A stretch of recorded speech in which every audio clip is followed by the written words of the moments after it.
Lots of people ask me, am I a modern-day, real-life Dr. Frankenstein? And I guess I am. I'm producing a potential monster. Or a god, depending on how you look at it.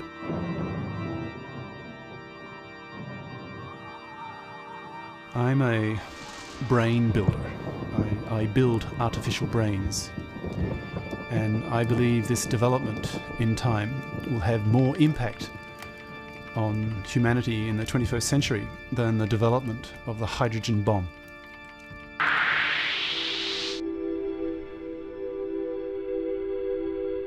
In 1992, I had the idea of using a new kind of microchip that could be programmed. And I wondered what would happen if these chips could be programmed to wire themselves up in a random way. Most wouldn't work, but some would be far more efficient than is humanly designable. I would then have the building blocks to create an artificial brain. I really think this discovery was inevitable. I just happened to get there first.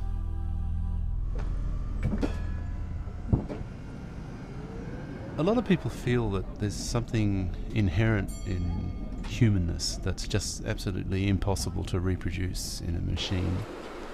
I personally do not believe that. All the genius of Michelangelo and Beethoven and Einstein, to me, it's just a slightly more extraordinary interaction of molecules than the kind that we see in ordinary people.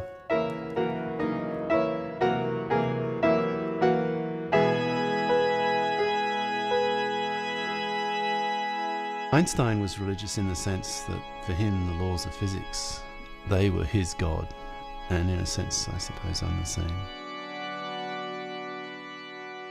If you read a lot of science, then your view of the world is that the world is essentially mechanistic. We're constructions of electromagnetic fields and atoms and molecules and so forth, subject to blind Darwinian forces, and you end up with creatures like us. I'm not impressed by humanity's achievements in comparison to what's coming.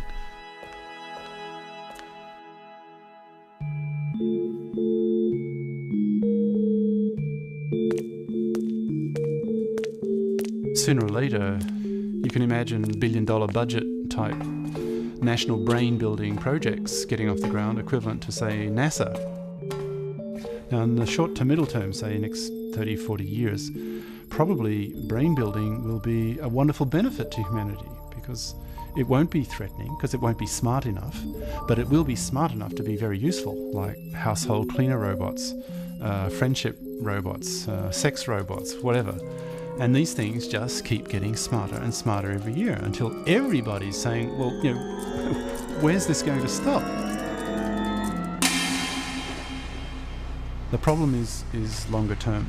Computers will just become more and more powerful. They'll take control of our daily lives to an increasing extent until something bad happens. You don't understand how these circuits function. They're too complex. There's too many of them. They just do their own thing. As human beings, we can kill them off. If we don't like what they're doing, we just exterminate them. But what happens if they really start getting smart? Then they may become conscious that we are a threat. We have the ability to kill them. So possibly they may start learning to defend themselves. I feel very schizophrenic about the work that I do, because with my left hand I build these things, and with my right hand I raise the alarm. You're talking about taking the risk that literally billions of people are just wiped off the face of the earth. This is diabolical, what I'm saying. It's totally logical and cold and rational, but mad. It's just insane.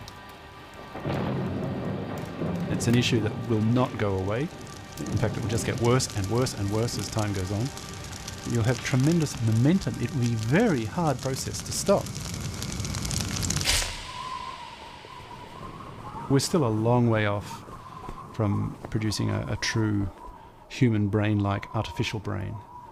But to me, the writing's on the wall. The progress is there. It's only a question of time. For me, it's not a question of if, it's a question of when artificial intelligence levels reach the human level. And then the big question of do we allow these intellects to go beyond human level?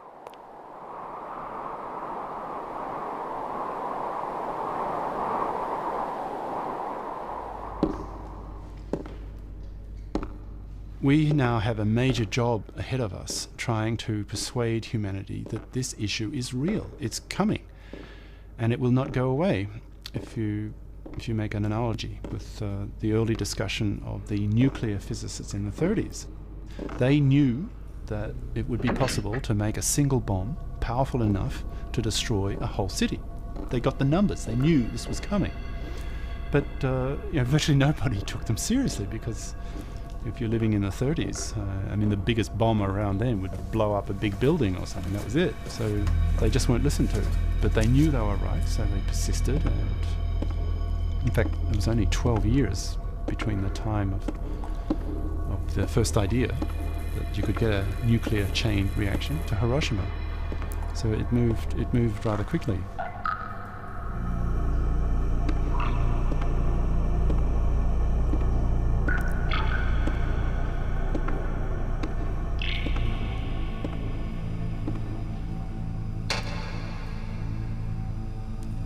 I identify strongly with one of the founders of this whole nuclear era, called Leo Szilard.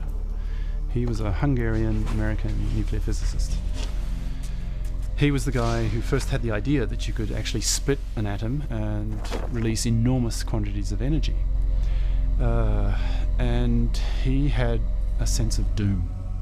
He became more and more conscious of the possibility of a holocaust, a nuclear holocaust, where billions would die.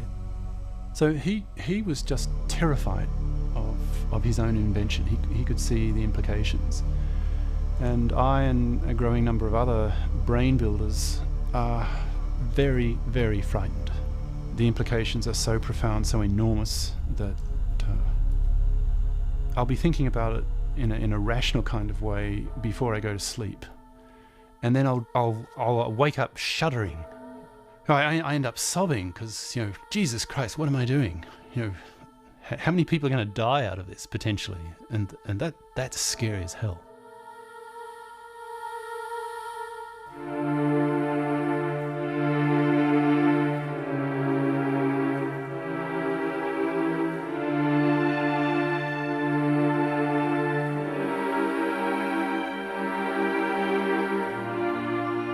What is more important than the survival of the human species to human beings?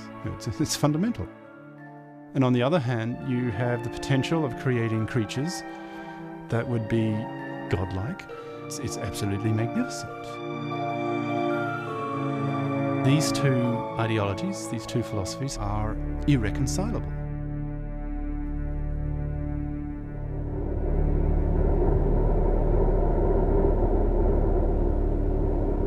You have all the options for a major war. The technologies are there to create just enormous damage, what I call gigadeath.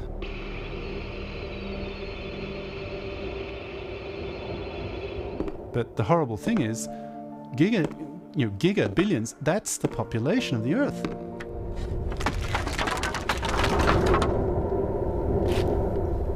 I truly hope that by raising the alarm now, humanity will have time to protect itself. I won't see it. I'll be dead in 30 years, and that's not enough time for this whole scenario to unfold. But my grandchildren will see it. They will suffer from it. They will be destroyed by it, potentially.